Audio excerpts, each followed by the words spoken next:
유나 바머는 미국에서 가장 유명한 범죄자 중 한 명으로 그의 IQ는 167, 16살에 하버드 대학교에 입학, 24살이 되던 해 UC 버클리 수학과 최연소 교수로 임용됩니다. 그는 1978년부터 1995년까지 약 17년간 폭발물을 소포로 붙인 방식으로 16번의 테러를 자행해 3명 사망, 23명 부상을 입힌 인물입니다. 그의 본명은 Theodore John Kaczynski, 애칭은 테드. 1942년 5월 22일 미국 일리노이주 시카고에서 폴란드계 이민자 부모 밑에서 태어났습니다. 그는 4학년 때 전학을 가게 되면서 IQ 측정 결과 167로 나와 6학년으로 월반을 하게 됩니다. 고등학교에서도 11학년을 월반, 15세에 고등학교를 졸업하게 됩니다. 당시 미국의 최상위 1%만이 가능한 내셔널 메릿 장학금에 선발돼 하버드 대학교 입학을 권유받게 됩니다. 그 결과 16세의 나이로 하버드 수학과에 입학, 2학년 때 CIA의 MK 울트라 프로그램에 반강제로 참여하게 됩니다. 1962년 그는 보통 사람이라면 대학을 입학할 20살의 나이에 하버드를 졸업합니다.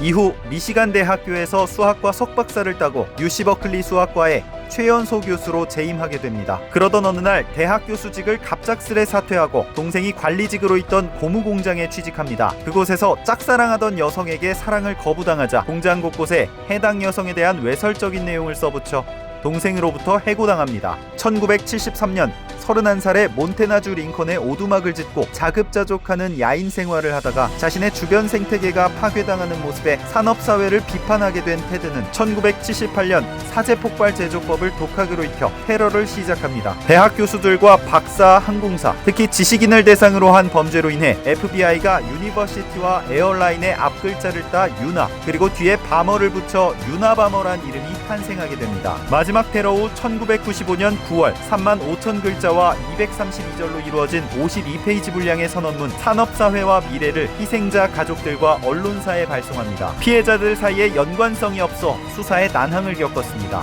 폭발물에 대한 해박한 지식을 가지고 심지어 길거리 쓰레기로 폭탄을 제조했습니다. 처음에 FBI는 범인을 낮은 지능의 저항력, 항공사 정비공 계열의 인물로 특정하고 해고당한 복수심으로 인해 테러를 자행했다고 추정하였지만 이로 인해 수사에 어려움을 겪었습니다. 지문이나 DNA를 전혀 남기지 않고 추적이 어려운 오래된 우표 등을 사용하며 혼란을 위해 가짜 증거를 첨가하는 치밀함을 보였습니다. 테드의 동생 데이비드 카진스키는 신문에 나온 선언문을 읽고 형의 말투와 비슷함을 느껴 신고하기도 했습니다. 동생은 후에 FBI로부터 받은 현상금 100만 달러의 대부분을 유가족들에게 나눠줬습니다. 그의 오두막 수색은 언어의 유사성만으로 영장을 발부한 최초의 사례였기 때문에 테드는 판례가 없음을 들어 근거 무효화를 주장했습니다. 하지만 변호사는 그의 의견과 달리 그를 정신병으로 포장해 감형을 시도했고, 그런 변호사를 해고하려던 테드는 해고마저 실패, 자살까지 시도했으나 살아남게 되고, 정신병으로 판명나면 자신이 쓴 선언문이 가치를 잃게 되므로 어쩔 수 없이 유죄를 인정하게 됩니다. 천재 수학자로 불리던 중산층 인재가 끔찍한 테러범이 되는 과정을 보며 당시 강력범죄는 교육 수준이 낮고 가정폭력이 빈번한